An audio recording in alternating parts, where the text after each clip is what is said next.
Hello, my name is Robert Bell and I'm Executive Director of Space and Satellite Professionals International. Welcome to Making Leaders, a series of conversations with people who are leaders of this fast-changing industry and who are helping to forge a new generation of leaders to take us into the future. Making Leaders is made possible by the support of SSPI's corporate members and content sponsors, including Airbus Defense and Space, OneWeb Satellites, Peraton, SES, and ST Engineering iDirect. Today, we're speaking with the founder and chief strategy officer of AAC Clyde Space, and he is Craig Clark. Craig came out of university with a master's in satellite engineering and landed a job at Surrey Satellite Technology, where he worked for 11 years on more than 25 different missions. He then headed back to Scotland and started Glasgow's first space company, Clyde Space.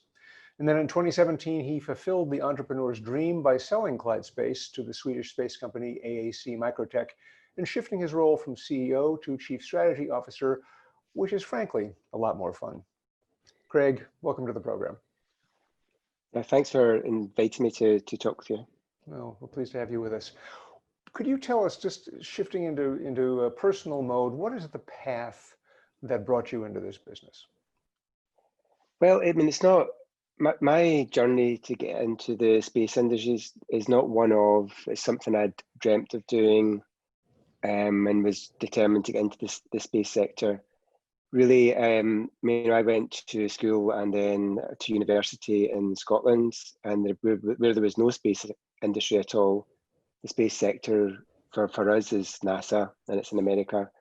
So I never even thought of the space industry, to be perfectly honest. But when I graduated with my bachelor's degree from Glasgow University, I was looking for jobs, and at that time there was very few jobs in Scotland. And so I went for some interviews in all sorts of different sectors, including the rail sector and defence. It happened to be, there happened to be a job going at a small business that had spun out of the University of Surrey, based in the southeast of England. And I got the job. It was designing and building small satellites, and I became a power systems engineer there. So it really was a chance thing for me. It's a lovely story. There's so many different routes into this business. What have been the personal and professional drivers of your career as you did turn into an accidental space guy? The things that you cared most about? I think you develop what you care about throughout your career. I mean, when you first start a job, it's just everything. I mean, you never stop learning, but you're on such a steep learning curve. And at Surrey Satellite Technology, where my first job was, basically we're surrounded by high achieving individuals that were so good in their fields individually, and you had to raise your game to be there. So there was always basically surrounded in an environment where excellence was expected, and just taking responsibility. So I think that really helped to form basically an attitude towards work where there's like a very strong work ethic to get a good job done. If a job, the old saying, if a job's worth doing, it's worth doing right. So I've always felt that, there's no point in doing a job if it's not right. So like if I was designing a new circuit, I would do everything I could to check that circuit was going to work the way it should do on orbit, with no shortcuts. And I think that's something that all engineers should do, because it's your design and you need to stand by it. It needs to do what is expected of it. But as I then developed in my career and obviously then started my own company, and I wasn't a businessman before that, so it was a very steep learning curve. I think the main thing for me is being extremely determined to succeed. It's like no matter what you do, it's not really about how much money you make or what my ultimate goals are never really. Ultimate goals can be 10, 20 years away, but it's kind of mini goals and making sure that you succeed in them and have the determination to follow through. One of the things that this starting my own company made me realize is the importance of a value system in business. And I think this is what I've probably cared about most. is maintaining integrity no matter what. So we set up a set of values for the company quite early on, integrity being a key value for both personally and for the business. And, you know, when you work in any business, you do see two sides. There can be a nasty side to business, quite a cutthroat side, but you do see a nicer side of business as well. I've met a lot of really great people in our sector, and integrity is the value that I hold highest for me and for any people I do business with, and basically that then comes down to trust in who you're working with. So I think having a value system, having integrity, being determined to make it work and succeed, those are the things that I guess I've cared about the most, if that makes sense. It makes perfect sense. I wish it was a more common answer. What were your first experiences managing people, which of course ultimately is what we have to do to accomplish much?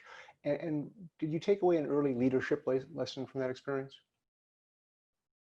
Yeah, so I was a manager when I worked at Surrey Satellite Technology, and I think early on, I mean, I was quite young, so I started work there when I was 21, and I was 11 years working there, and I was a manager quite early on. When I was 25, I had about over 10 people in a team that I was responsible for. And I think what I learned, my first lessons were that I was there to support my team. I was supporting the people that reported to me. They had, whether it was something that was happening at work, help them to get their job done the way that right, or if they had some problems at home that were going to impact them, I learned that I was the one that could make the biggest difference to them in their job. So even if it was internal politics in the company, I was there to support my team to make sure that they come through whatever it was they were dealing with. And so I think being a manager is sometimes a little bit being a politician in a sense, especially in larger companies. You know, you have to manage up the way and down the way. Protecting your staff, making sure you've got the right team and developing them right as well. So I learned that quite early on, and I took that through into running a business as well, because you know a company is nothing without its people, and you need to care for your people, and it's a difficult thing to do with commercial pressures. It can be, and if you're running a business and it's small and cash is tight, you know, there's some difficult decisions you need to make, and there's, I think, and this goes back to the integrity thing as well. You need to make the right decisions, and there can sometimes be a conflict with that when you're trying to protect the business and protect your staff. But I've always done my best to look out for the people that have worked for me. I had a very similar early experience, not being the manager, but observing a manager who took incredible care of her people and managed up and down in just that way. It impressed me so much at the time. So I know what you're talking about. Now you've mentioned the idea, mentioned the fact that sometimes, yeah, there are a lot of commercial pressures. So when an organization is facing a big challenge, in your case, whether it was the positive challenge of selling your company to AAC, or let's say our current COVID-19 crisis, what are the most important things for a person in a leadership position to get right? Yeah, so again, this is something that comes with experience. I mean, it sounds like common sense, but it's a very difficult thing to get right, and that is communication. And a lot of leaders think they communicate really well, but what they often do are they talk to their executive team a lot about issues. So they've maybe over discussed a topic, and then they'll inform staff about what's happening and what they're going to do. But that can often be quite a small percentage of the time spent on the problem. And staff, no matter what I found is, like, your team, no matter how much you talk to them and tell them about what your company strategy is, or how you're handling a crisis, or what change. I mean, for example, when we were bought by AAC Microtech, it's never enough information, because I mean, there are maybe certain things that are details that you can't really tell everybody in your company, not necessarily from a confidential point of view, but for example, when Clyde Space was smaller, we went through a few periods where our cash was really tight. You know, your staff don't want to know that. They want to come in and do their job. They don't want to know that you might not have salaries at the end of the month. So it's your job as the leader and of the business to make sure that you do, and everything is like, you know, watching a duck glide across the water, and the legs are going like mad underneath. So that's your job as the business leader, and everyone else needs to get on with their job to then help recover from the situation as if there's nothing going on. So yes, there's certain things you can't tell staff, but you know, the more open you can be, the more you can communicate, the better. You know, don't lock yourself away in a little room and only be visible when you go in there in the morning and come out in the evening. You know, get out there and talk to your staff, build relationships, and you know, make sure that you know you get to know your team, know what's happening in the business, and that or the section of the business that you're running, so that you can be there to support your staff. I mean, I think that's the most important thing. Communication, very good communication, and it takes effort and time to do that, but that's actually something you can get a lot of reward from. A wise man once said to me that the greatest mistake you can make in communications is to think that you have, which I've always, I remember that every day practically. That's very true. Yeah. I remember there was like recently in the last few years, we've done a huge strategy thing within our executive team and senior management, and come up with our new strategy, got it all done nice and, you know, polished, presented it to the whole company, and a week later I heard that there was people talking that filtered up to me saying, we don't really know what the strategy of the company is. I was like, how could that possibly be? I just presented it, but it's maybe not. Maybe it wasn't presented in the right way for some people, or maybe I didn't talk enough, or you know, but they don't. Sometimes you don't get enough questions, but it's such a difficult thing to get right. That's what it is. Can you think of an experience in your career that changed how you think and act, whether it was an insight or maybe a setback, which are always instructive, or an unexpected achievement, and what lesson did you take away from that? It's a good question. I mean, there's been but I think, so basically I started Clyde Space from the dining room table. And I think that, you know, over the course of what was, you know, 14 years, to the point that, you know, we were taken over by AC Microtech, the job of leading the business and running the business does change, because, you know, you go from having one staff member, which is yourself, to having 100 staff, and lots of different managers. You have investors, a board of directors, and there's different challenges and pressures that come from that. Over the years I like to take advice from people. I think getting advice is a great thing. You don't always have to act on the advice you're given, but you know, just having those inputs helps you form a direction you want to take, you know, even if it's not the one you've been advised to take. And a lot of the conversation I've had over the years is whether I'm the best person at the time to lead the business, and that can be challenging for the individual. For myself, it was challenging. I often thought that yes, I was the right person to run the business at that time, but other people, whether it be a board member, thought that I shouldn't be running the business because of their opinion of how things were. So I've went through various stages of questioning that. Keep on questioning yourself, because I mean, it is true that the founder of a business isn't necessarily the best person to run the business. Ultimately, it's good to keep questioning that. I think if you're in that position, and also I tried to bring people in to run the business and failed multiple times, because it's a very difficult thing to do, to bring someone into a senior role.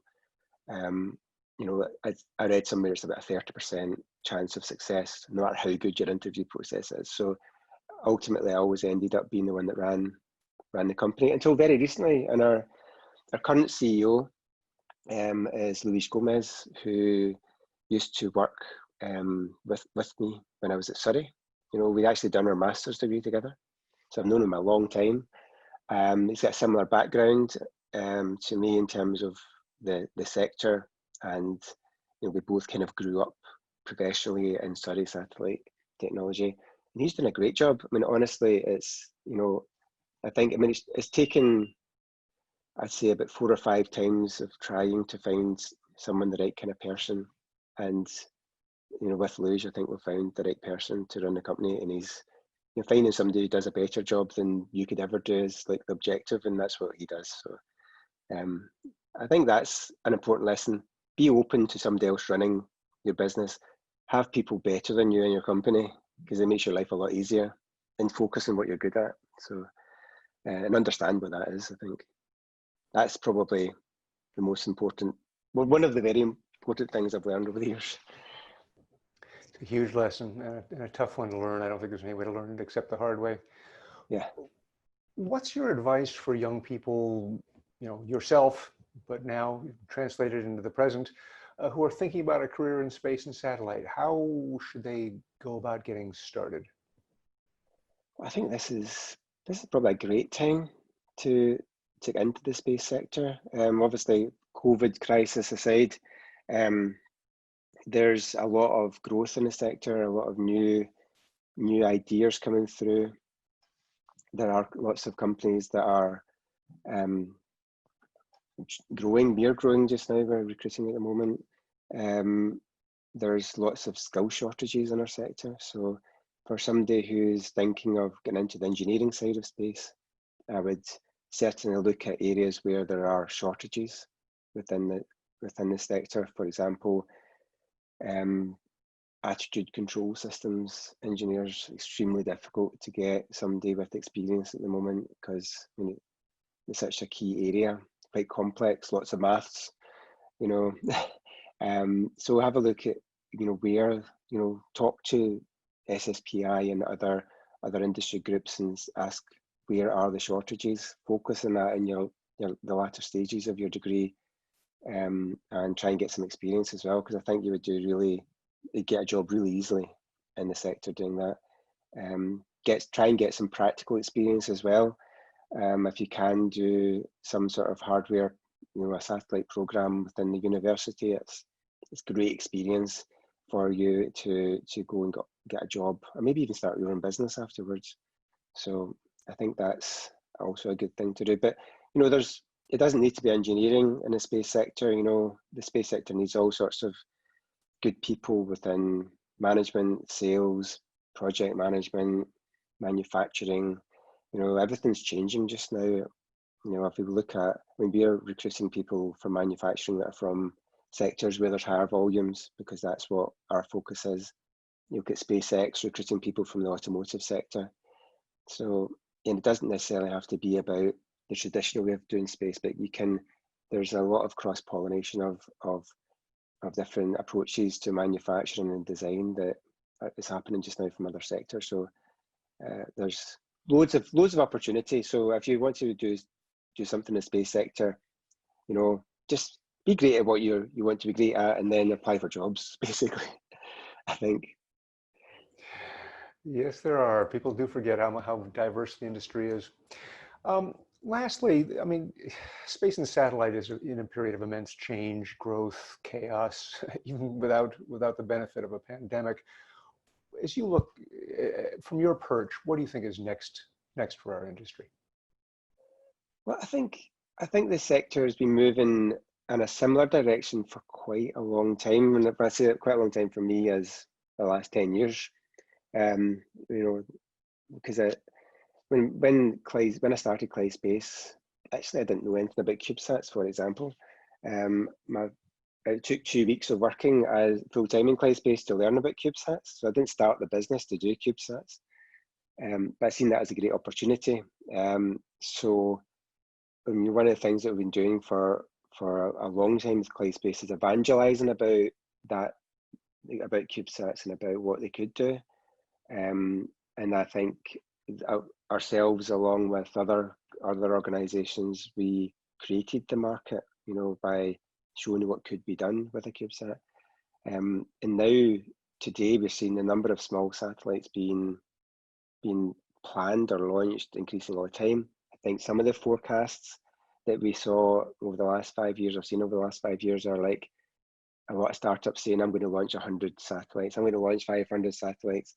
Yeah, but if you manage to get the funding and all the ducks line up the right way, then yes, you will be in the next 2 years, you'll launch that.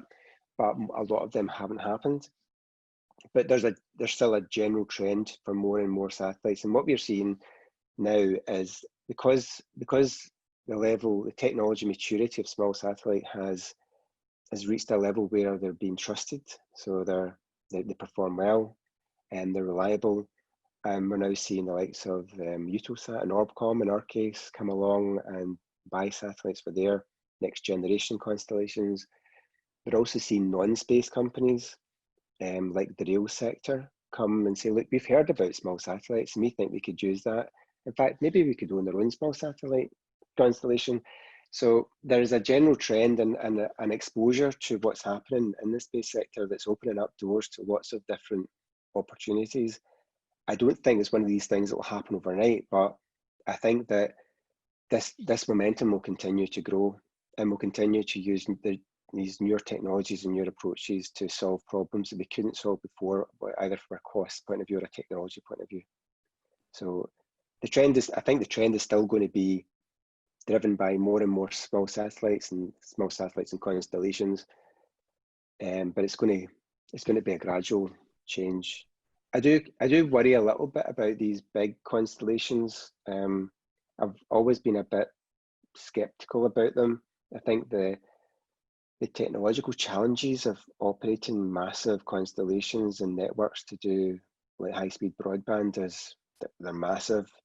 There's huge implications from a space debris point of view. That I think smaller numbers of constellations, the use of geostationary orbits as well, which is obviously a great idea because it's been so successful.